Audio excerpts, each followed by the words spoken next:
Thank you so much for coming. My name is Selena McCallum. I'm the founder of Leverage Lens. I only started this documentary production company 2 months ago in January. This is our second event. Our first one was a film and art festival in February. And so I'm so happy to have the second one to celebrate International Women's Day, which was yesterday, with 4 amazing, talented female cinematographers who are dominating the industry and creating just such beautiful visuals with their work and with their creative eye. So they're gonna all come up and sit down, and we're gonna get started in this conversation. We'll have a Q&A afterwards, and then we'll have some pizza that will be coming afterwards. So, yeah.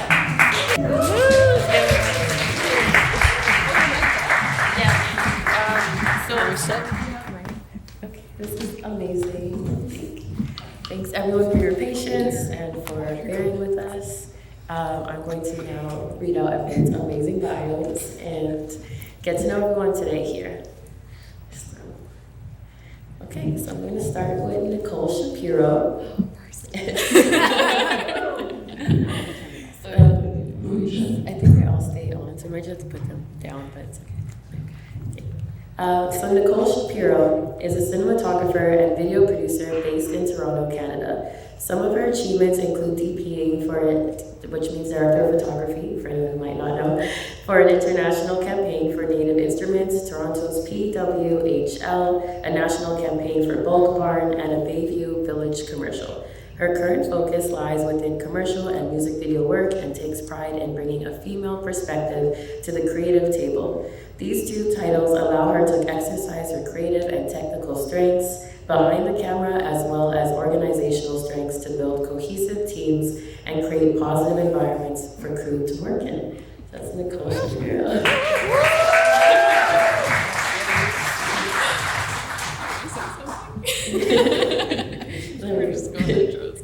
So next up we have Ashley Iris Gill. Ashley Iris Gill is quickly becoming a rising star in the industry as a talented cinematographer and filmmaker. Noteworthy credits punctuate her journey, including the CSA-nominated CBC short documentary, Patty vs. Patty, directed by Chris Strikes, the Sundance short film, Thriving, directed by Nicole Bazoun, and Swan, a TIFF 21 short directed by Karima Zakia Isa. Her artistic range extends across various mediums, from music videos to documentaries and commercials, boasting an impressive clientele that includes Mercedes-Benz Canada, BMO, Absolute Vodka, Sprite, Pet Value, CAA, and Nike. Ashley's cinematographic style is hailed for its emotive, intimate, and vulnerable essence, with a unique ability to put subjects at ease before her lens. Beyond her creative endeavors, Ashley is deeply committed to uplifting underrepresented talent, notably within the BIPOC and 2S LGBTQ+ communities, embodying a passionate dedication to both her craft and community alike. So thank you. Give it up for Ashley.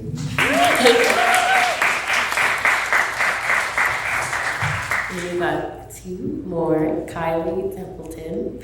With 8 years of experience in the industry, Kylie's journey seamlessly blends a passion for sports, a knack for storytelling, and a love for technology.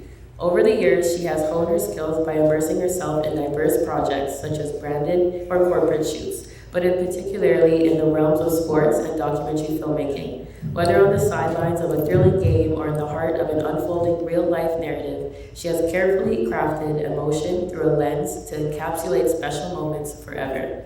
Kylie brings a dynamic perspective to each project, fusing technical expertise with a deep appreciation for adapting on the fly. She strives not just to capture moments, but to craft narratives that resonate and leave a lasting impact. Thank you. And last but not least, we have Sophia Pompai. Sophia Pompai is a commercial director of photography originally from the city of Rome, Italy. Her journey in cinematography began amidst the cultural tapestry of her hometown, where she developed a deep appreciation for storytelling through visuals. Over the years, she had the privilege of working on a diverse array of projects within the advertising world, spanning from commercials to various creative endeavors. Her passion for crafting compelling narratives that led her to establish Wild Card Creative Studios, congratulations, with her business partner, a hub where we specialize in screenwriting, commercial production, and every step in between. From capturing the essence of brand to weaving intricate tales on screen, Sophia thrives on the creative challenges that come her way. With each project, her goal is to inspire, provoke emotion, and spark imagination through the art of cinematography. So, thank you. So, we can get started. It's going to be a fun, informal conversation. I have a few questions. I'll kind of direct it towards you by saying your name, but always feel free to jump in if you'd like as well. So the first question, we'll just start with Nicole, is how did you get into cinematography? Yeah, hi guys. Thank you all so much for coming. This is so exciting. Let's chop it up. We're gonna have a good time. Okay, well, I got into cinematography because, well, I got into this with a very unorthodox way. I have a kinesiology degree, so I started basically through sport media. So fourth year university, I'm like taping ankles, I'm running athletes through warm-ups and stuff, and during games I would shoot on the sidelines and make those like hype basketball reels that everyone sees. So yeah, those are fun to look back at because they're so cringe. But yeah, so essentially that was, I guess, a pivoting point after I graduated. I was like, either I'm gonna continue and pursue strength conditioning, or I'm gonna go and do this whole filmmaking thing. So started with videography, and I kind of transitioned away from weddings. I did the wedding thing a little bit. COVID hit, killed all the weddings. So I was like, yeah, no, not gonna happen. Yeah, and then got into the commercial space just because there's lots of really cool things you can do with commercials. You can exercise so many different muscles, and with lighting, camera, there's so many cool things to do when it comes to commercials. So I kind of fell in love with that side of it. And yeah, that is how I got into cinematography. Yeah. Amazing, thank you. We'll go with Ashley next. Okay, so I feel like talking about your filmmaking journey, it's such a long thing, so I really don't want to tell you guys like, you know, a 50-minute type of answer.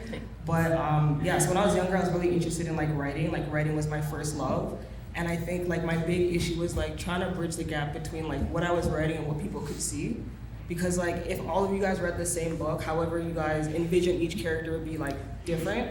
And I felt like cinematography was a good way to kind of like bridge that gap.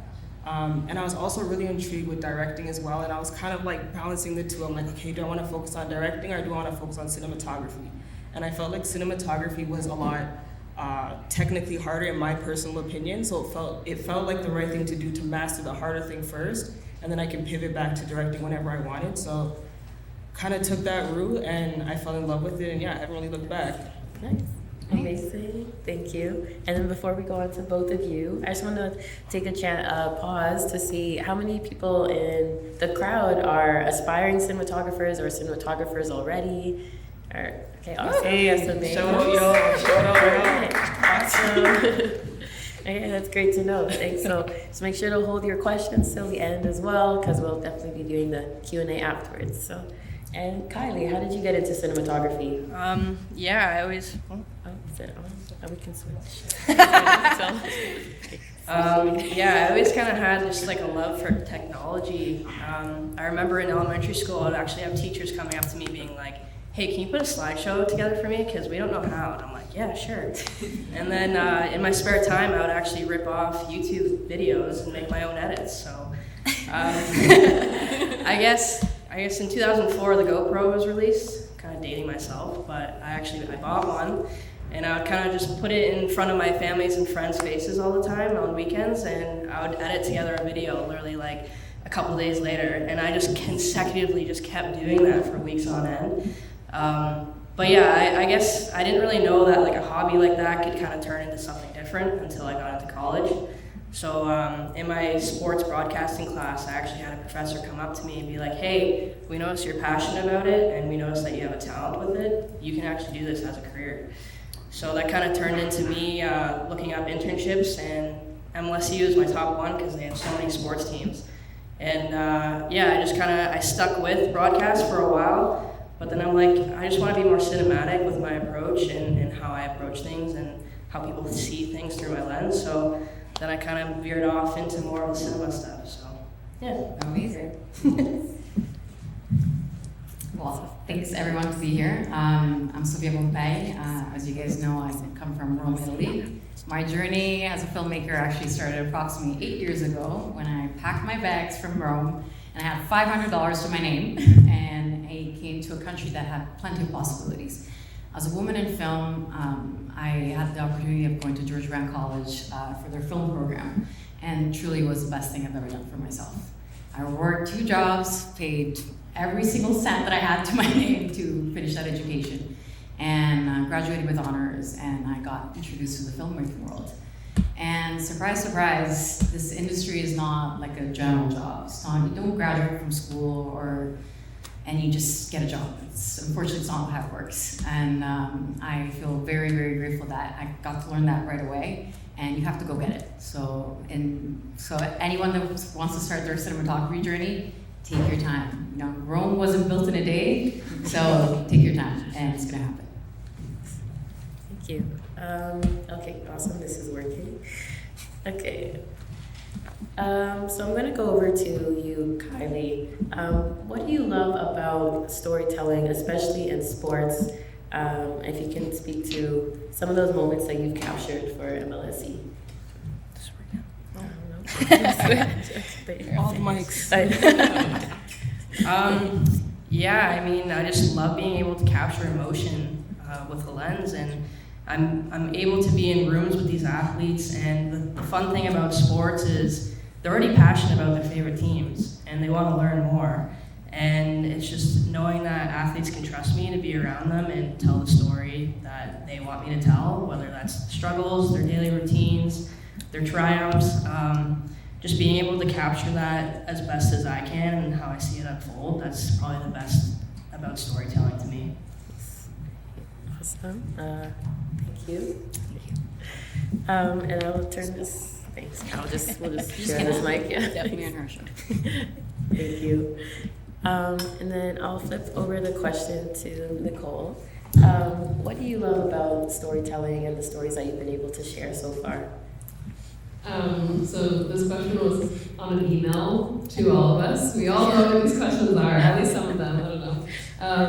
And this one I kind of thought a little bit more about, because with commercial work, you're telling like a story, you're trying to sell a product really, but a lot of the time you're not marrying that with, like an actual story, like a meaningful, something that you're gonna walk away with after watching, you're like, oh shoot, this affects me, or this affects so many people. So storytelling, I guess for me, is twofold. One is trying to get into the world of commercial work that does actually tell stories.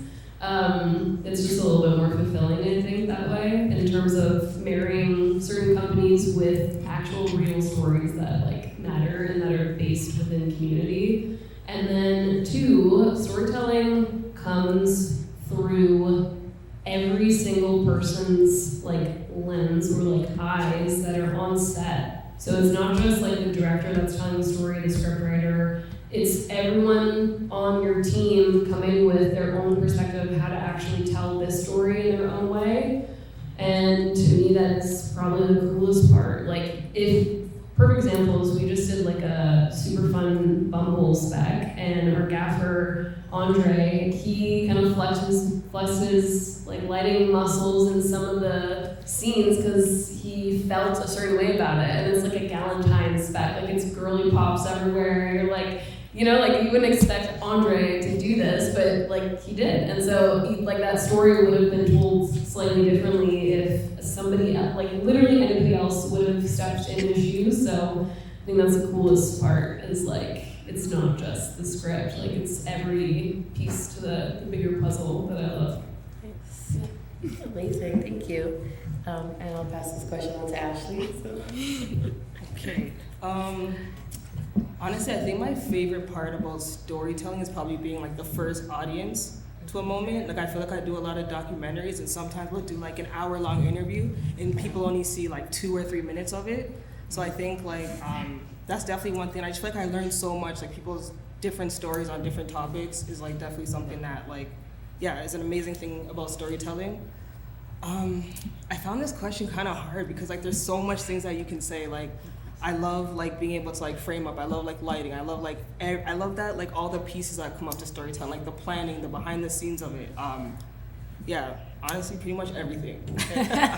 Amazing. I can definitely relate to that as a filmmaker as well as I think storytelling can like really help you bring someone into a new world, and I love that all of you like continuously do that and like bring people into your world of what you want them to see. So we'll start with Sophia as well to kind of end this question, and then we'll move on to another one. I think I have two perspectives in terms of what storytelling means to me. The first one is as an actual filmmaker, so no P-roll, you're a storyteller.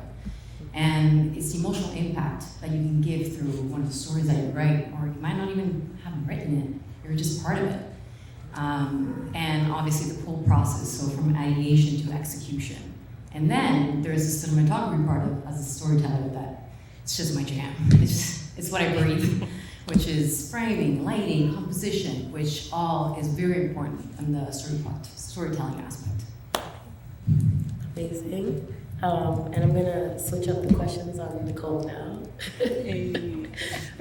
So I know your journey with YouTube and TikTok and how you've been for a year posting on TikTok. Yeah. So do you want to speak to that and let the audience know how important is social media today in terms of cinematography? And do you battle with, I know on your story you had said like I battle with, do I make this like do I take my phone and set up the lighting, make it cinematography like nice, or do I just do like, you know, whatever kind of thing? So yeah, if you want to speak to your on social media and cinematography. Yeah, so it's tough to like not get typecast as like, oh, the TikToker, because that's the last thing I want to be known for.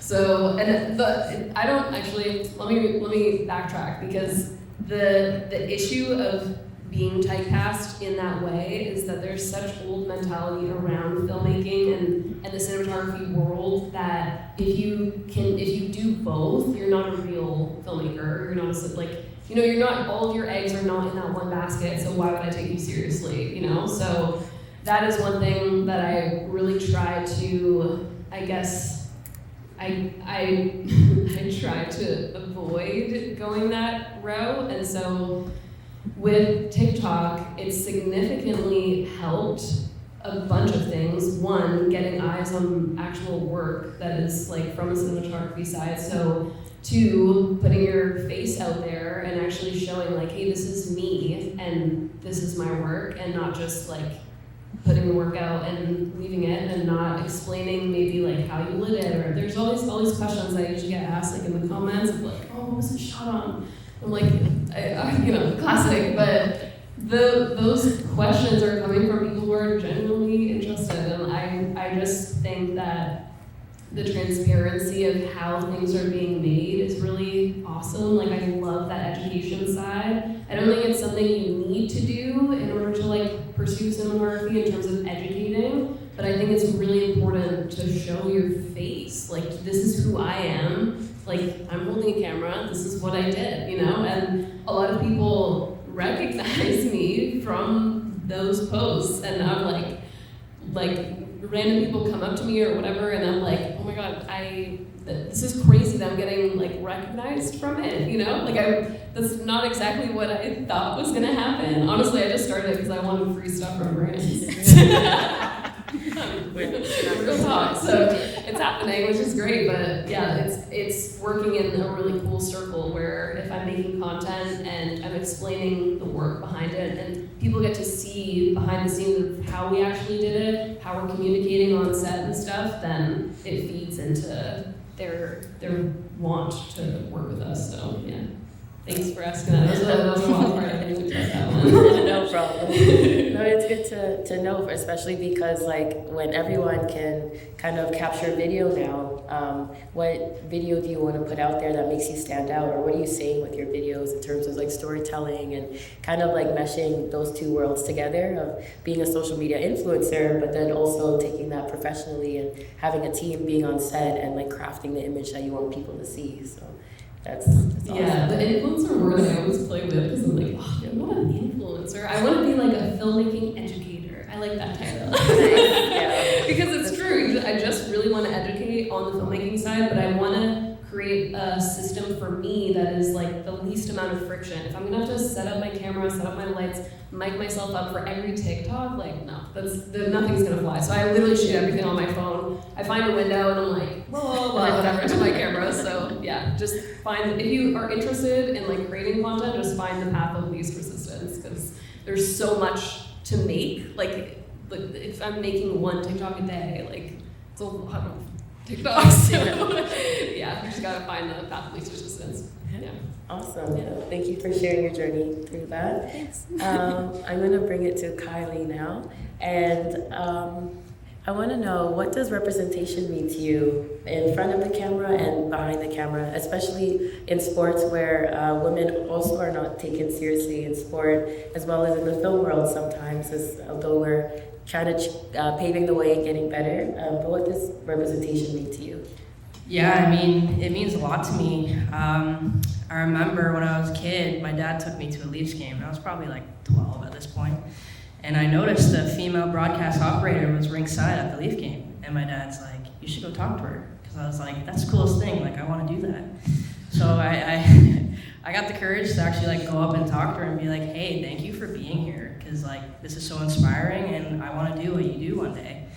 And so just seeing that, and it just made me believe like, oh, that there is a pathway for me, and that's kind of what we need to be doing here, is just have other females being like, hey, they can do it, I can do too. And yeah, it's kind of come full circle for me because I'm not in broadcast anymore, but I kind of see her on game days and I'm like, hey, how's it going? And yeah, we just share and exchange, and yeah, it's awesome. That's so nice. It's like a full circle moment right there for both of you in a way. Yeah. So yeah. That's awesome. And I'll pass the same question on to you, Sophia. What does representation mean to you? Well, I work specifically more in the commercial space. So I would say that, first of all, narrative and commercial, two completely different beasts. Clear example, I would say, was examining narrative. Think about a very famous movie in your head. Most of the time, you'll recognize maybe the actor, you'll recognize maybe the director, but there's no actual knowledge or recognition for the people that actually made it.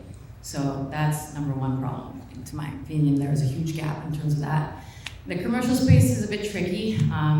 It's go, go, go. So a lot of the times when projects get released, a lot of people are like, oh, who made that? Or what camera did they choose? So it can become a little bit political at this point. But there is a huge gap that needs to be conjoined in terms of that.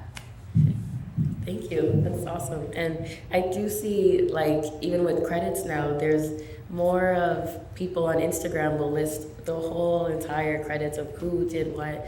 Do you think that's like helping to change the way we see credits online and in movies and things like that? Absolutely. Any type of project that we've done is small, big, broadcast, whatever level it becomes, it is so important to credit everyone. Like, film is the most collaborative space, the most collaborative industry. There's no film without audio, without color, without actors. So it's very important that everybody gets that recognition. Amazing, thank you. And I'll pass this question on to Ashley, but before I do, I also want to mention congratulations for your nomination.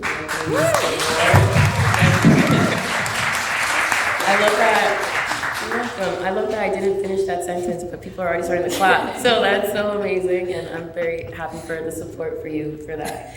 And so with the nomination and seeing how the Canadian Screen Awards was like maybe 10 years ago, or the films we were making in Canada 10 years ago, and the representation we have now with more organizations that are springing up with video for Black filmmakers, for young Black filmmakers to get into the industry as well. What does representation mean to you, and where do you think we're headed with that now?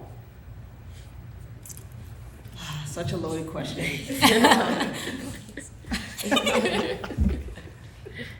Where's representation going now? Well, to be completely honest, like I can't say that like the industry is really changing that much. I think that like the women that have been able to like break into the industry, we're kind of making the change.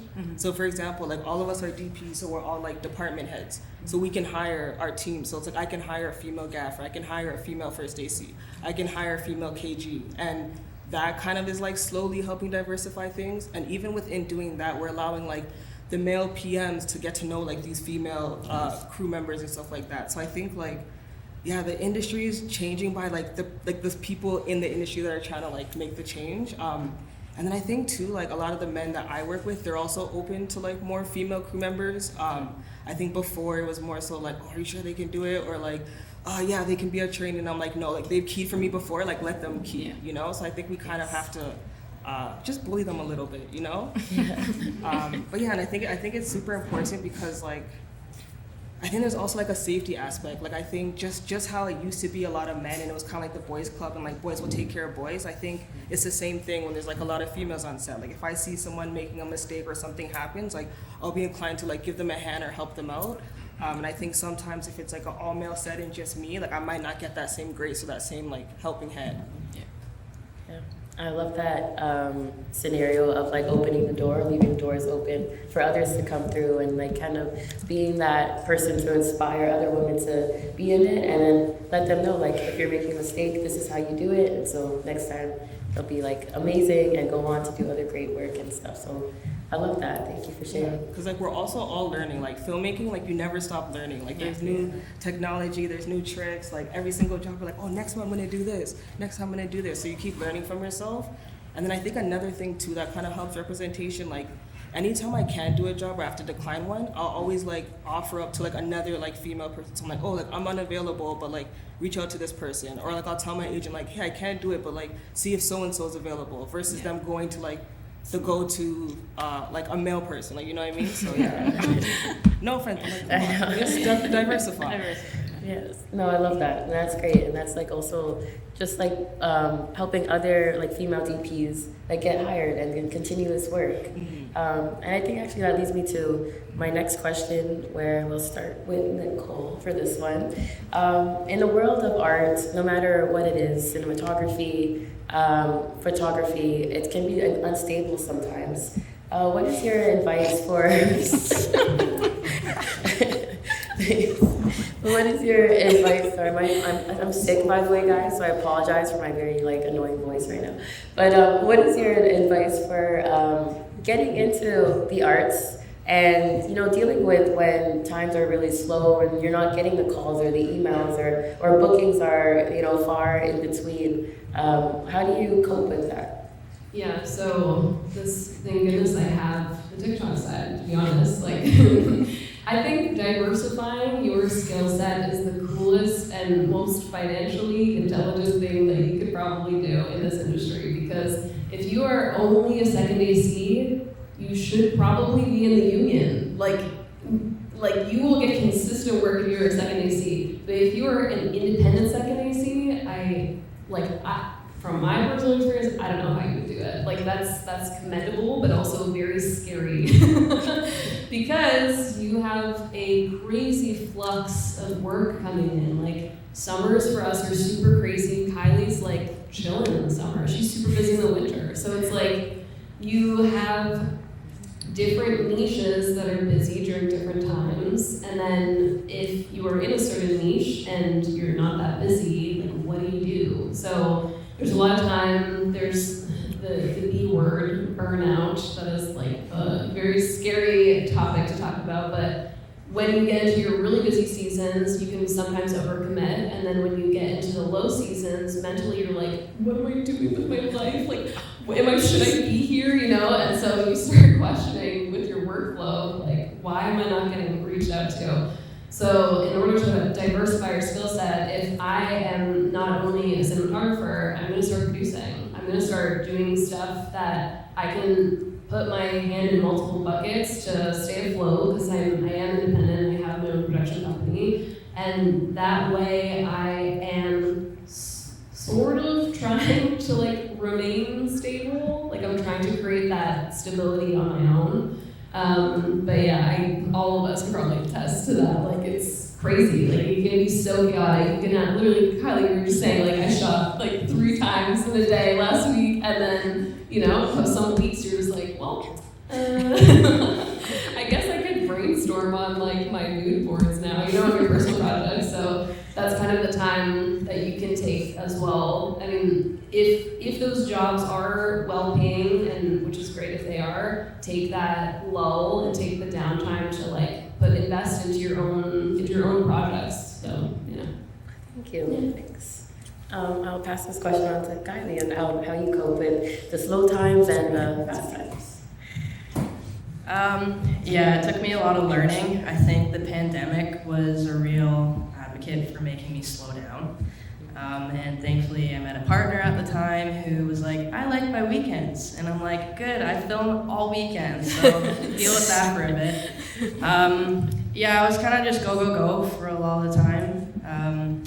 But yeah, after that, I left TFC mainly for that reason, because I wanted my weekends back. I missed a lot of family events, a lot of friend events. So yeah, so that kind of ended my time there. But the way I deal with it is I mostly just say yes to everything in the winter, because I know in the summer I'm going to be pretty slow. But to what you said, Nicole, I think it's time for me to start doing more spec work. Just because, yeah, I just need to do something for myself for once, and hopefully get some more work from that. Awesome. And for people in the crowd who might not know what spec work is, do you want to just touch on that? Yeah, I feel, so spec work is basically, you have an idea that you want to do, you kind of fund it yourself, and you just crew it up, and hopefully whoever or whatever story you're trying to tell, or what brand you're doing the spec work for, likes it enough that maybe they'll hire you in the long run. So that's kind of the short form. Awesome. Most of them are low budgets. Or no budget. Or no budget. Yeah. Sophia, would you like to answer the question?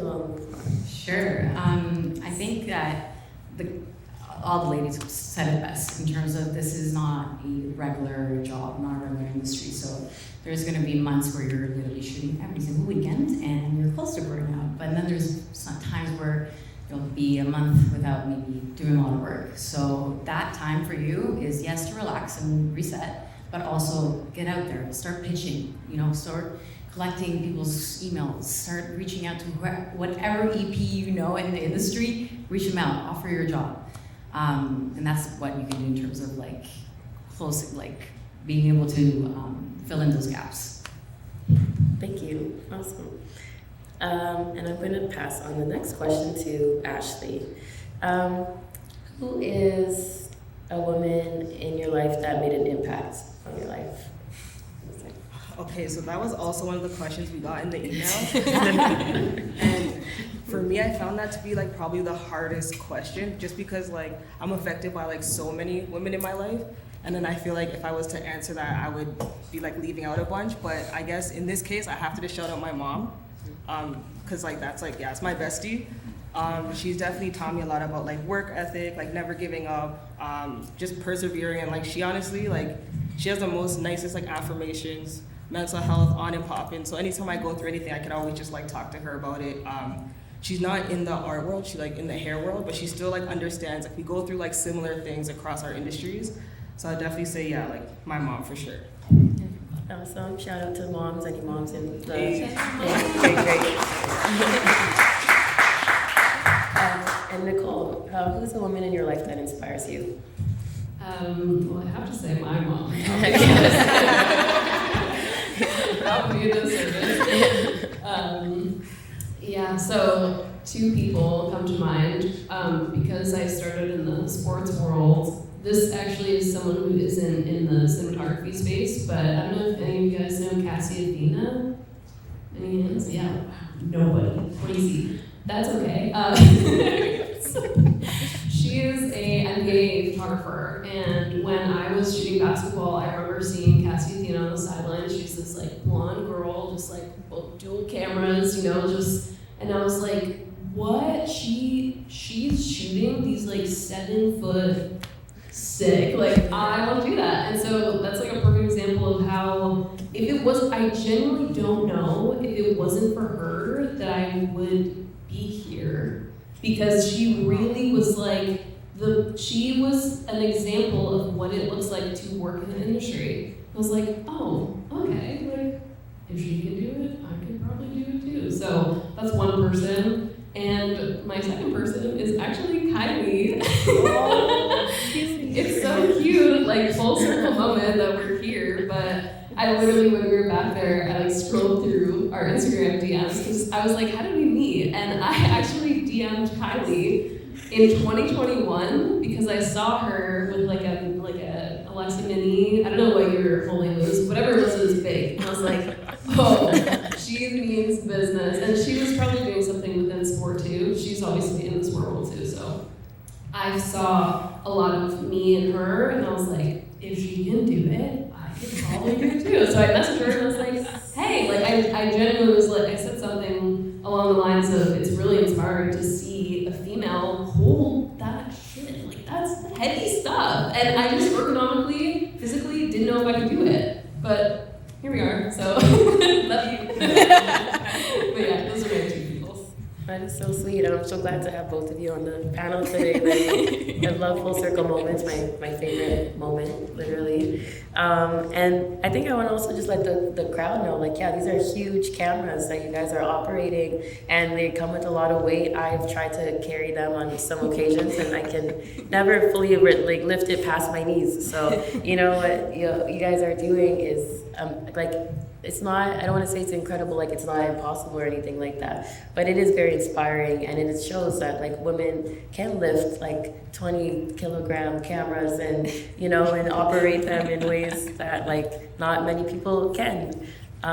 So yeah, and I'm going to pass on this question now to Kylie and then Sophia. So good timing, because the person who inspires me the most just walked into the room. Amazing. If you don't know who she is, her name is Angela Sue. She is a producer at MLSE in the, was it creative commercial vertical? Yeah. It was just funny because when her and I first met, we were kind of like low the totem pole. Her and I were both shot listing for our doc shows at the time. And we would constantly go for lunches together and be like, you know what, we should be doing the doc shows. We should be doing this. We were just always talking about our hopes and dreams. And that girl right there, she was like, Kylie, you're so talented at what you do. Make a demo reel, I'll help you get it out. Because if you don't know her, she talks to anybody, and her connections are actually insane. So I just doubled down. I'm like, okay, I rented a Blackmagic camera one weekend. I went to all my local sports teams, and I filmed. I put out a demo reel that weekend, and yeah, kind of the rest is history, but she's a huge advocate for BIPOC community and women in film and television and sports. So yeah, she's definitely one of the big inspirations of my life, and super glad I can call her best friend.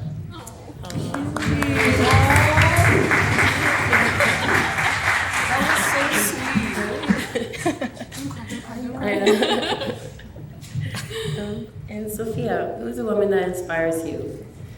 Well, I have to say my mom too now, obviously. But obviously having someone around your close friends, family that gives you that support is very important. Even if it's just a friend, you might not have your family close to you. Surround yourself with people that want to push you forward. And in terms of filmmaking, it wasn't someone that was in cinematography, but she was actually my professor at George Brown. Her name is Samantha Coyle. Check out her work, she's amazing. She's been teaching at George Brown for a couple of years, so if you ever are interested in taking a course, go with her. And I just remember walking in that class, and it was the first week of university. You have no idea what's going on. you just, first couple classes, just, okay, that's a guy, that's another guy, this is an old guy. And I walked in this class and I saw this stunning, strong, beautiful young woman. And she was just so knowledgeable. And I know I was a directing class, it wasn't cinematography, but it made me want it even more. I was so hungry for it that I would literally beg her every class and be like, hey, like, look at my work, look at this, look what I made yesterday. Obviously it was all not really good at all, but she saw something in me. And as soon as I graduated, she gave me the opportunity of shooting my first short film with her. And I was like, oh my God, this is a real sound. But yeah, she really pushed me. I don't know if I would also be here if it wasn't for her. Yeah. And last but not least, I just want to shout out to my business partner, Abigail. She always inspires me every day. She's an amazing director, but also a production designer, and she's the one that keeps me sane. So. Okay. Awesome, thank you. Very heartfelt stories from all of you, and I love that we're pushing it forward and continuing to inspire women who've inspired us and so on. So Sophia, I'll start with you for the next question. I'm even deciding which one to go to first, but I think I'll start with the production company and your partner have just started. What are some challenges you found in starting a production company? Maybe there are people in the room right now who are thinking about it, who want to, they're not sure yet. But yeah, challenges and triumphs, and maybe some of the projects you've worked on too. Sure. So I want to start saying that we're not actually a production company, but more of a creative studio. So I came to a realization with multiple tries of like, when you start in film, or you want to get represented by an agency, or you want to start a production company. That's usually, well, at least that was my experience. And started working with Abby, I actually realized, I was like, I don't need to start a production company. I want to write. We are creatives that enjoy storytelling. We want to make intentional work. So we classify ourselves as a creative studio, but we went through a lot of hiccups before actually being able to, starting to release our work as a wild card. But it didn't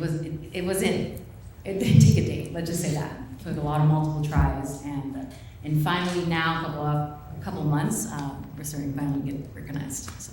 Awesome. And is there a meaning behind the name Wildcard? It says it best. Actually, Abigail was the one that came up with the name. Well, because we don't want to only, we sell ourselves as a director and DP duo, but we also realize we are really good writers. We are intentional with our work. Everything that we put out there is written and done, created by us. So we are the wild card. We're not that, old gentleman from the US that usually gets picked, but we're two strong female filmmakers that write, execute, and bring it to the table. Nice. Love that. Thank you.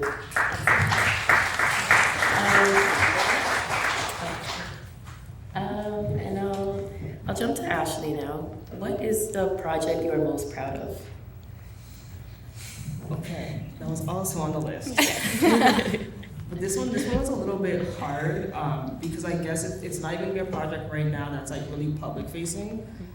2 years ago, I did this project called Clothes, and it was a series done by 10 by 10, which is essentially they get 10 queer lens-based artists to shoot another 10 queer artists, and then they put in a book. So it's normally like 100 queer people that get highlighted every year. But 2 years ago, they actually introduced video. So everyone kind of had like different themes. So it could be like all black and white, or everyone's in a specific T-shirt, or like all the photos have like a specific shape or to them or whatever. But I wanted to do mine on like queerness in clothing, because I felt like there's just such an interesting relationship between like how we dress and like how people perceive us, but how we perceive ourselves, and kind of that relationship. So so essentially I got like 10 of my friends. My friend who's here, works in the back, she actually has a studio that she let me shoot it in, 21 hours. It was just me, a sound person, and then my friend Yara, who did like all the art department, and it was just like basic interview setup, but I had like people get 5 of their favorite outfits and I hung them on chains and like behind them. And then it got premiered at the Art Gallery of Mississauga, and it was like, honestly, it was really good. They're like 6-minute episodes. I think it was my proudest work because it was something that I actually want to do. Like as a cinematographer, like we get hired for stuff that like we enjoy the project, but it's not like ours. I feel like that was like my baby. So I think, yeah, that's definitely what I'm most proud of. Thank you. That sounds awesome and really nice to even envision like the clothes behind them and like just what they picked out and like it kind of screams like who they are and what they want to bring to the camera. So. Yeah, and also I was gonna say even some of the things that people were saying about their clothes, it was stuff that I wouldn't like really think of. Like someone had like really big baggy pants and like she was saying like she was really, really depressed and like those were her go-to pants where she felt like safe and comforted. Or like someone might have like body dysmorphia around their chest, so they might wear like bigger shirts to kind of like hide their breasts. So just like all these little like nuanced things that I got to like learn about like the closest people to me. So it was interesting. Oh, that's great. And I'm loving that they shared that. And I think the best part about storytelling is vulnerability. And so as cinematographers, when you're able to like bring that out of your subjects and your actors, allowing them to be vulnerable with you in front of the camera, I think that's like where the magic really happens. So it's awesome. And Kylie, what is the project you're most proud of? Definitely probably being the lead cinematographer for Toronto FC's behind the scenes documentary, All for One. It was kind of a journey to get there, to be the lead cinematographer. I started as a shot lister in 2016 and that went all the way until 2018. I had to wait my turn, had some other guys come and beat me to the punch, even though I thought I was ready. But in 2019, they finally gave me the go-ahead, even though it was kind of iffy because I was the first female cinematographer ever to do it in MLSCs.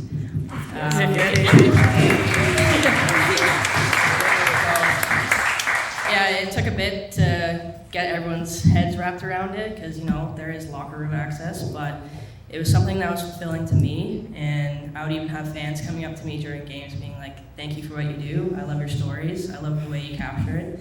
And yeah, it's something I'll hold dear to my heart. I still talk to that crew every single day almost, especially when the season's going. So yeah, I'll remember it forever. Thank you for sharing, that's awesome.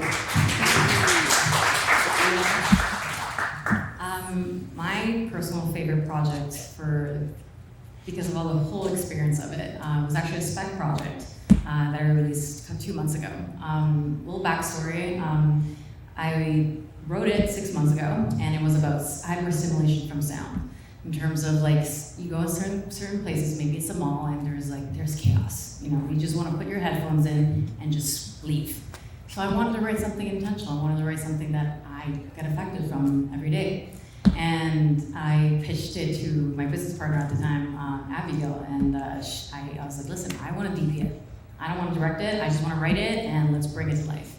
And it took approximately 6 months. It was shot in a library, a very antique library. If you ever decide to write a production, do not do it in a library because it was a tremendous, I'm not joking, but it was a tremendous process to be able to lock certain locations. And then, therefore, obviously, being a spec, it was a very, very low budget. I needed to find a crew, and not paying crew is not ideal. So, again, it took months and months to be able to get to that point, but we got to the production day, and I remember looking around on set and being like, oh my God, there's like 35 people on set.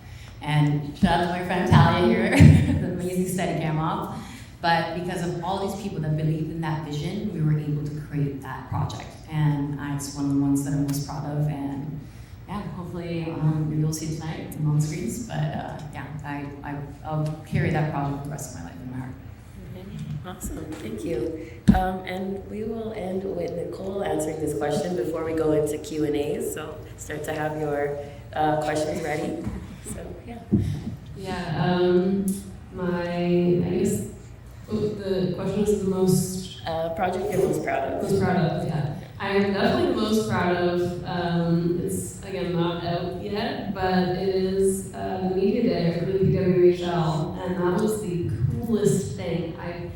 Someone that came from the sport world to be able to shoot the first media day for the PWHL, I was like, what is my life right now? This is like the coolest thing. Like, one, to get paid to do what you want to do, like that is also really cool. Number two is seeing all these women that, I don't know if anyone knows, the PWHL is the Professional Women's Hockey League, and it's like the first league for women professional hockey players. Like, I don't know why they didn't call it like the WHL or like the WNHL. You know, like WNBA and WNHL, but anyway.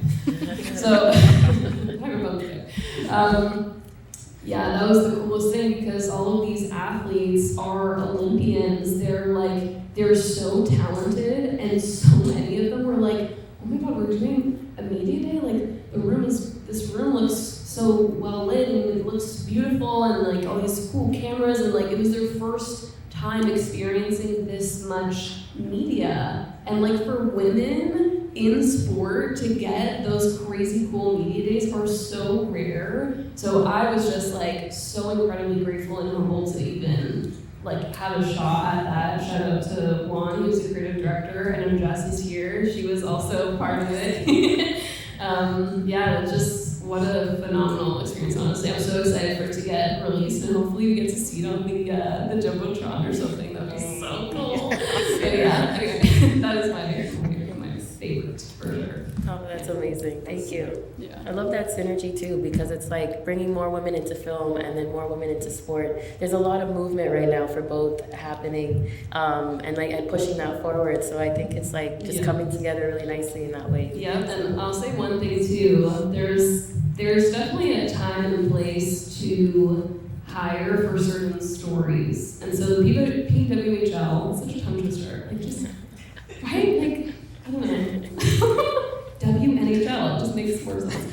Anyway, yeah, I just think like so Akeem, he's my like ride or die. He's a phenomenal producer. He works with them now, and he made the decision to be like, let me hire a girl to shoot this. Like that was his priority, top of mind. And I remember going to Juan right after he asked me, and I'm like, I haven't shot a media day since like 2019 when I was literally shooting basketball on my A6500. Like, what am I doing? And so there's a line, and there's like I think you have to understand as a producer and whoever you're hiring that you have the skill set as well as the fact that I'm a woman, right? Like, I know that I needed to bring a certain level to this project, and like, I also wanted to bring Juan on because Juan has done media days like the back of his hand. Like he's done like 16, you know? So it's like, if I'm gonna have anyone else on board to help me, it's gonna be him, and he's the guy. So, you know, like there's a time and place, you know, it's such a great area to talk about because it's like, I want to hire someone who is skilled, but I also want to make sure that optics are first in mind as well, like equally. So I was, again, super grateful for that job, but it's cool when, you know, women have the opportunity in sport to do something like this, but then you actually have the crew to back up what you're saying, you know? Like if you're doing a women's campaign, think about your group. Like just, you know, if I'm gonna see another women's campaign and the credits are just, it doesn't hit right, especially for us, because we're the ones that we see it. Like, you know, the general public doesn't see it, but when we see the credits, we're like, that hurts. Like, you know, because there's so many talented women that you can hire, so. Yeah. I just had to say that. I 100% agree with you as well. I directed a documentary film last year, and for the production company I was working with, one of my request was that majority of the crew was female because the story we were telling was about a young Muslim black woman who started her own basketball league. And so I really wanted to make sure we had all female crew as much as possible. So I really love that, and I definitely stand for that, and I think that ties back to representation as well. Totally. Thanks. So we'll take a few questions from the crowd. Okay, I see a hand right back up back there. What was the moment that you realized and started calling yourself a cinematographer or a director of photography? Thanks. That's a good question, Zachary. I think that for me, especially because I went the route of the film school route, and not every filmmaker goes to film school, and you don't need film school, and that's, I just want to make sure that we say that. But I think that when I actually started going to film school, I had no idea what I was doing. I had no idea how the film industry worked. I knew nothing. But I knew that I wanted to make the transition from becoming a videographer to a cinematographer. And that means bigger sets, that means you are in charge of a team, you have to delegate, you have to make sure that things go on time and client is happy. There's a lot of things that revolve on becoming a cinematographer and a leader, but I think that it probably hit me when I was closer to graduating and I started working as a commercial director of photography, and I was like, that was the gap, and that's when I realized it. Thank you for that question a lot too, because I think there is, as I hear, there's a huge difference between videographers and cinematographers and what they do, and sometimes there's a clash between like the difference and things like that. So thank you. I have a question. Okay. So we'll go with the person at the back again. Thanks. Hi. First of all, shout out to Kylie. She's amazing.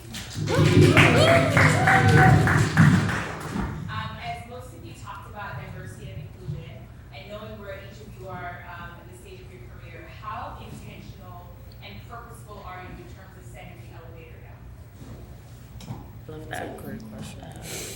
It's a loaded Who question. wants to answer first? Yeah. Anyone want to answer first? Anyone. All right, okay, all right, I'll go first.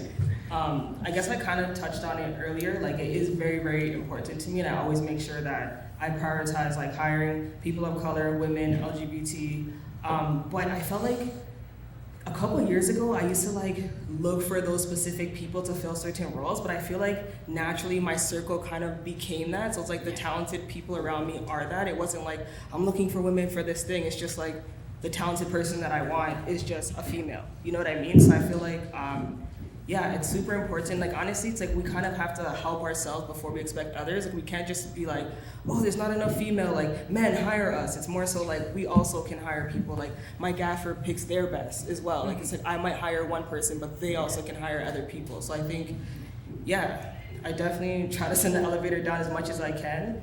And then there's times where like you really can't, and then the times that you can't, there's also still like another way. Like maybe I couldn't get the female gaffer that I wanted, but maybe like they can be like a second, and that person can like learn under that gaffer, and then eventually when like they learned enough under that gaffer, then it's like, okay, now you can gaff like this other project. So I think it's still finding a way to include everyone, even if they can't like key or be like a department head yet. Thanks. Does anyone else want to take on the question as well? It's pretty solid. Yeah. Actually, my drop. All right, I answered for everyone. It's more so a question about your mindset and how you feel like that, what you feel that differentiating factor was in your mindset that got you where you are now. That's also a good question. Yeah. I'm not going first this time. I think I need that question one more time. What was the direct, like, what's the thing that you feel separates you from someone else who maybe isn't quite at that level yet in terms of mindset? Well, at least for me, is again, it goes back to like the film industry in general. I feel that I've since I had the opportunity of being in a country that had those opportunities for me, I was so hungry. I kept going. You know, even if I had scenarios where I had directors being not very polite in terms of my skills at the time, it's growth. It's keeping going. You know, there's some moments that you're obviously like, what like Nicole said, and you're like, what am I doing right now? Where's my life going? You know, but for me, that I feel that what made me, you know, get to this point was I kept going. Truly, I kept writing, I kept pitching, I kept going, and I did not want to stop, and I will not stop.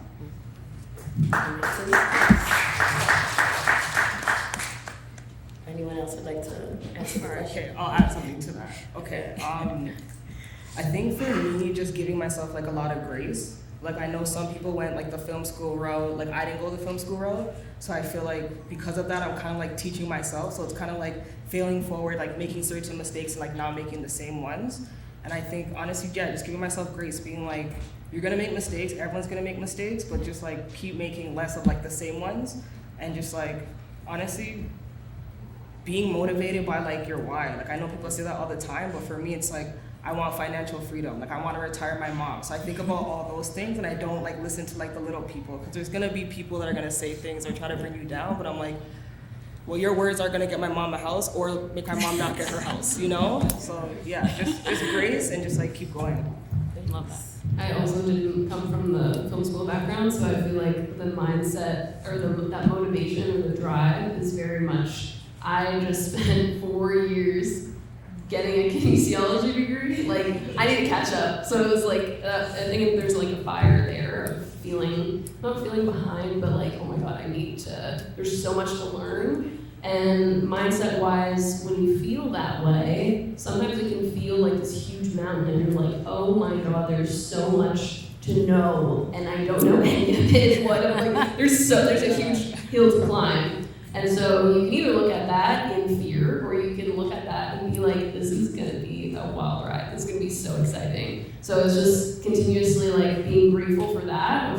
You're gonna keep learning, you're gonna keep like fail forward, fail fast, fail forward, like all of the things Ashley said, like totally agree. It's the mindset, the growth mindset, all that stuff. Like I don't know if you guys are reading those psychology books and whatever of the growth mindset, but yeah, just always being able to be adaptable and see that mountain. Like you'll get there, but like the journey is what's important. That's what they say. So Awesome. Thank you.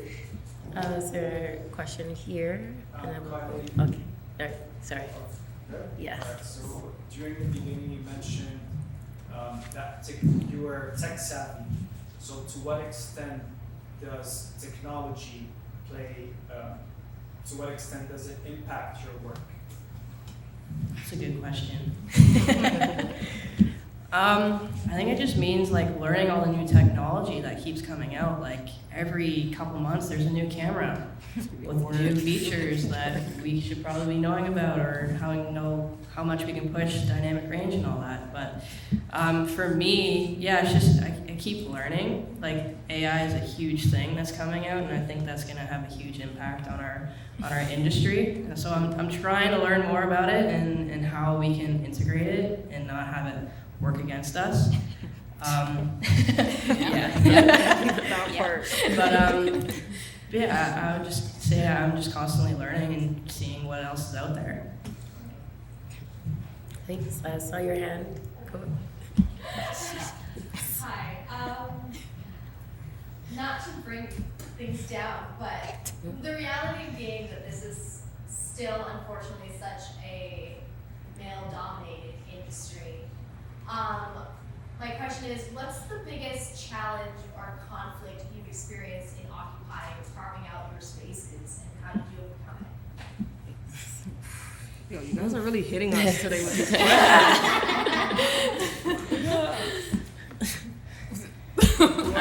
I can go. All right. Are you asking about a specific scenario? Do you want like a open mic? Okay, here we go. I think it's like, especially when you're working, let's say, with male key roles that have been doing that specific role for a while, and when a new female steps on set, sometimes it can be a bit triggering for certain males. And I'm not making names, it's the reality of things. And I've had scenarios specifically for example, my G&E team, like they maybe wouldn't even expect, sometimes you just walk on set and you just meet your crew for the first time, depending on the project. It's really rare, but sometimes for agency jobs, that's the reality. And I've had scenarios where I had to like smarten up my gaffer, for example, and be like, no, this is exactly where it's gonna go. So it's up to you with grace, obviously, and you have to be polite on set and all that jazz, but as a woman, it's very important that you put your foot down in certain spaces, because you are the key role. You are running that production, so yeah. I'd actually like to hear from everyone, if you don't mind going next. Yeah, I guess the biggest thing I ever had to navigate was the locker room situation. I actually had to be escorted in every single time before a game for me to even just be there. It was just a huge cloud over people's heads. They didn't know what to do. And then for me, at least, I could either go negatively and be like, oh, because I'm a woman, you're treating me this way, or I'm just like, you know what? If I treat the players and the team and the staff with respect, then they'll give it right back to me. It took me a month, and they're like, okay, go in. So you just kind of have to let them know, you're here to do your job. I'm not here to like look at what's going on. so yeah, just be respectful, be professional, and yeah, they know you're here to do a job and you do it well, and that's all it takes. I'm trying to think of a specific scenario. This whole time I've been like racking my brain, like, hey, think of something to about.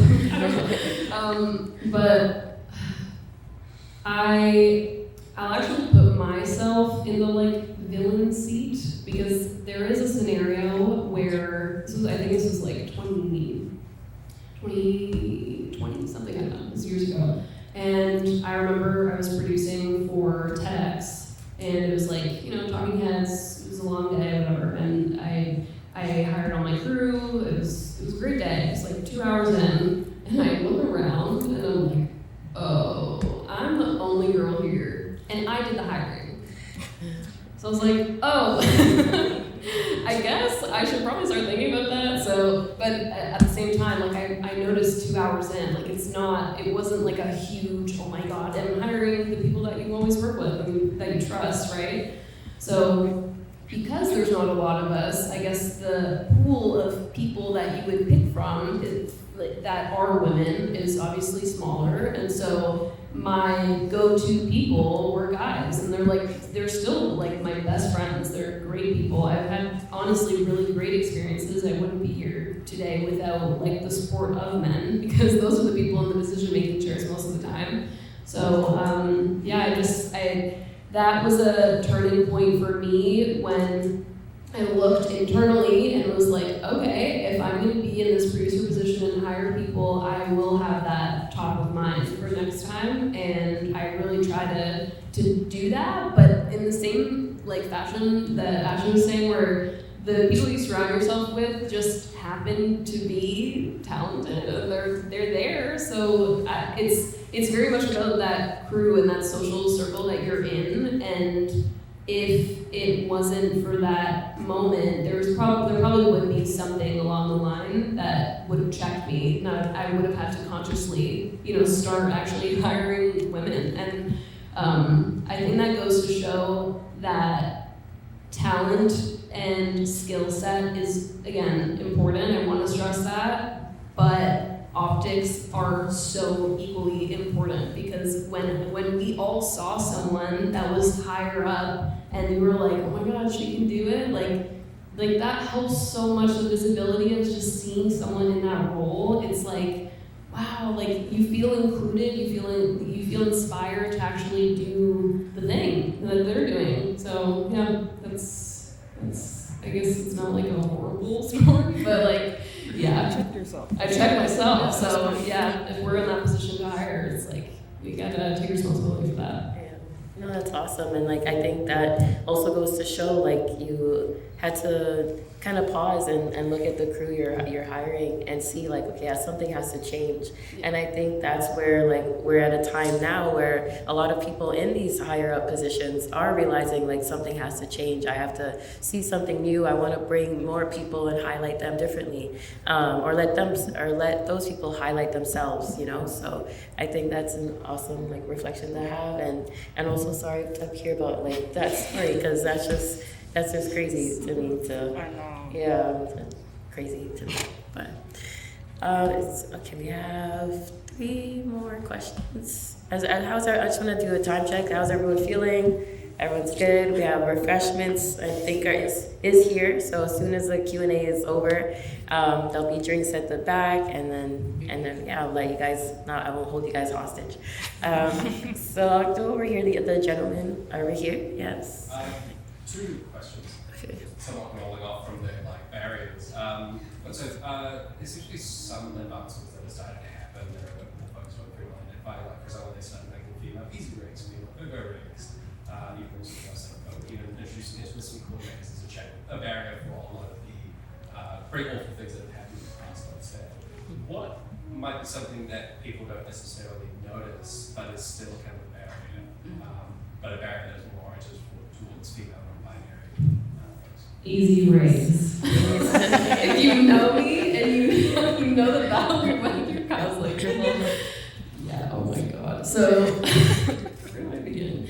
Essentially, what happens when you shoot with these big cameras? cameras is you need support. You need ergonomic support for your actual body type. And so every single time that I would go on set, there would be an easy rig that would have a clip here, and they would have either a belt buckle or whatever on your hips. And that's the backpack thing that you guys see when you attach it to your camera and whatever. So it alleviates weight from your arms. And I remember trying one on, and I'm like, oh, this is still really heavy. Like, this kind of hurts. This is not supposed to, this doesn't feel like how it looks, like it's working. So I remember, like, I guess, I don't know, when was that? Like 3 weeks ago or so? Yeah, something like that. I went to a studio to literally try, I think I tried like 6 or 7 vests. I'm not even kidding. There was a photo of all of them on the floor, and none of them fit me. And I was like, dude, like, I just want to carry a camera. Yeah. So I did actually reach out to Easy Rig, and they gave me like a combination that would make sense. And so there's something called a flex vest, which is like a Velcro thing that goes over your chest, and the waist of it is smaller.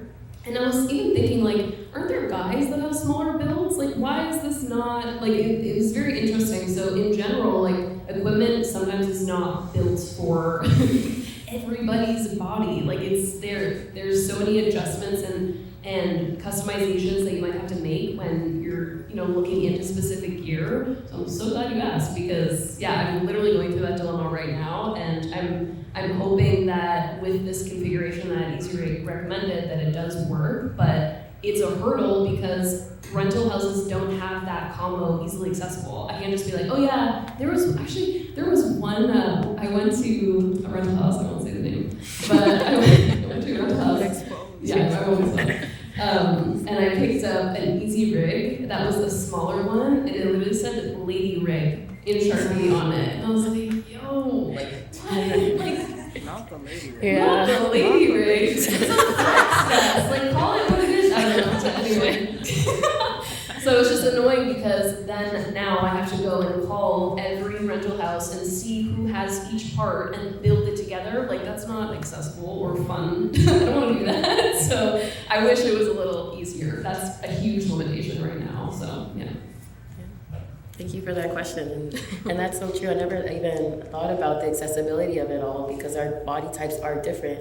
If there's somebody slightly bigger or someone slightly smaller, but they do want to hold the vest and have the camera be comfortable while they're working, it's not as accessible in that way. So Yeah. it's good to know. Yeah, it's important to just be safe. Like, Yeah. if you're carrying these heavy rigs, like, you're gonna burn your back out right away. So if you have to make sure that things fit, and if they don't, like, you're gonna feel it the next 2 or 3 weeks after. So. Did you have a question before? I know your hand was up. Sorry. I guess just like on the way up to be especially if you go to film school, how do you know when to not overstep if you're like a PA, and like when can you ask questions? Like, how do you learn and find that balance on set? Because everyone's there to do the job, and like with you it's completely different, but like be helpful but not overstep. Kylie or Sophia, do you want to take this? I can jump in. I love that this question came from you, actually. Jess is also one of my first day seasons and the second AC for a lot of my productions.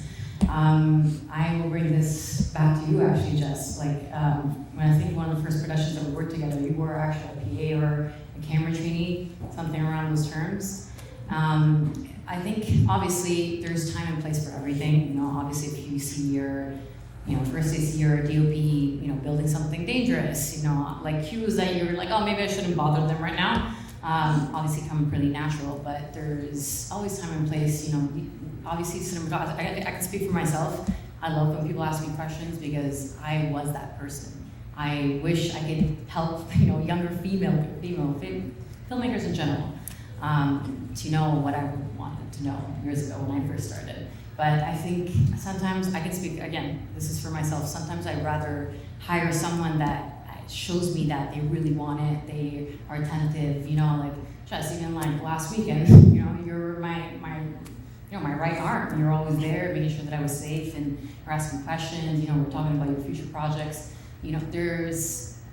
I will always want people on set like that, and I'd rather hire someone that is interested and shows me that they want it, rather than someone that maybe has a bit more expertise and they're not as nice on set. So, yeah. Something to add. Oh, I was gonna say, like, also, us being department heads, like, we can kind of like set the tone and the environment for our crew. So like, for me, whenever, like on the first day of set, I always tell everyone, like, this is an egoless set. Like, I don't think I'm above anyone. I'm open to anyone's like ideas, and like, you know, we can all kind of like collaborate together, but there's also like a time and place, you know? It's like, don't yell out your idea, but if you have an idea or something, it's just kind of like, hey, like, why don't we try this? Or like, this might be a better way to do X, Y, and Z. But also like being a warm enough person that people feel comfortable to like come up to you with that type of stuff. And then just being like a cinematographer that puts safety first, so that anyone knows, like, if something's unsafe, they know, like, oh, I can just go to that DP because they prioritize the safety of the crew. Thank you. Any last words, Kylie, Nicole? You guys have the same face. You guys have the same face.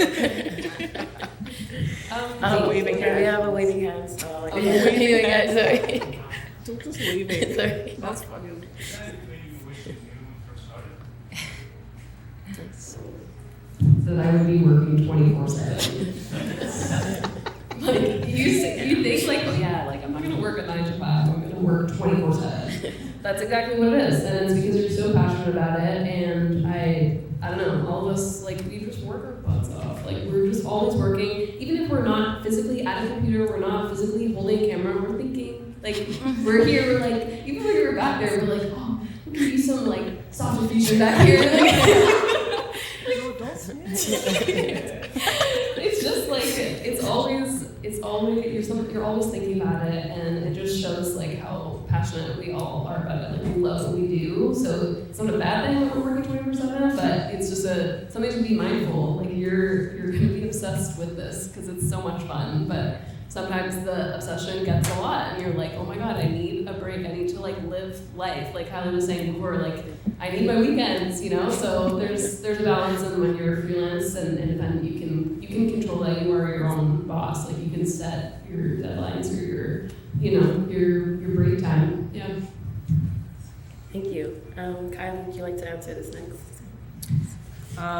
Yeah, I guess it's just like you're never complacent. You're always looking for the next project, or like, how can I grow my own company? Like, you know, I take my weekends, but it's constantly in the back of my head. I'm like, I'm chilling right now. I'm watching Netflix, but I should probably be working towards something. So it's constant, like Nicole said. Or you're like analyzing the scene that you're watching on Netflix. So bad. But yeah, I mean, there's a fine line between knowing you want to do more and living your own life. So I advocate for that a lot. And yeah, we all kind of need to learn that. Thank you. I struggle with work-life balance, so definitely understand that a lot. It's definitely 24/7. We have some more questions, so we'll just keep going for a bit. More of a fun one. So if you had a time machine, would you go to the future to see where you're gonna be, or would you go to the past and tell yourself at your starting point, like, what to look forward to getting into this industry? Good questions. Yeah. Who wants to go first? I don't think I would want to know the future. I want to live those steps. But nor going back, to be honest. I think that every path is different. Every filmmaker's path is different. Mine was long. It was tremendous. But I'm learning every day. Like, every day that I go on set, I'm nervous. I'm making sure that everybody's happy. I'm making sure that I got from the small little piece that we need to my Dana Dolly, you know? And I think that sometimes we just need to like stop and be grateful, because if all of us that are here, you know, it's because, as Nicole said, we all work really, really hard. And yeah, I think I wouldn't go back or forward. I'd probably go to the past and tell myself to stop stressing out over every little thing. Like, every situation I was in was kind of like do or die for me. I'm like, I have to get the shot or else I'm not good.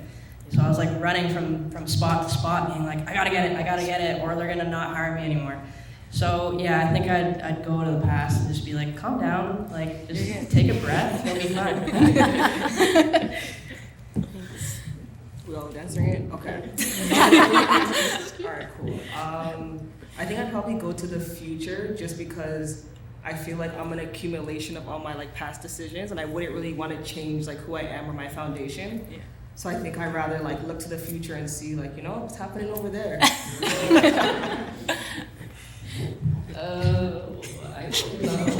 don't know. Like, I definitely don't want to go back because then I'm going to change based on that. Like, I'm thinking now logically of this question. This is supposed to be a fun question. He wants a fun answer, I know. Fun question, fun answer. Stop stressing out. I don't know.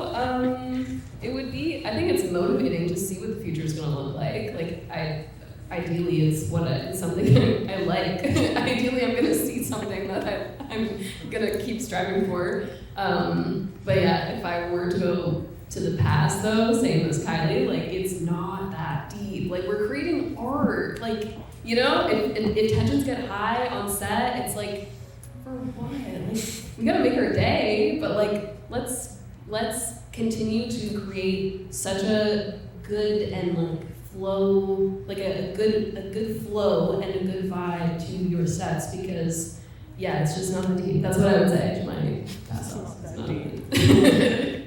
Yeah, just keep having fun. Like, yeah, exactly. I love that, and I can definitely attest to I always stress out. As I'm a videographer, photographer, and young filmmaker, I often stress about different things that I'm doing or the shots that I didn't get, especially as a videographer. Like for myself, I want to run around the whole entire place and get every single shot and get every single person laughing and smiling and crying, anything, you know, but it's not possible, you know, to do that. So it's definitely nice to hear that, not to stress out. I want to say thank you so much to Nicole, Ashley, Kylie, and Sophia for just coming on this panel today.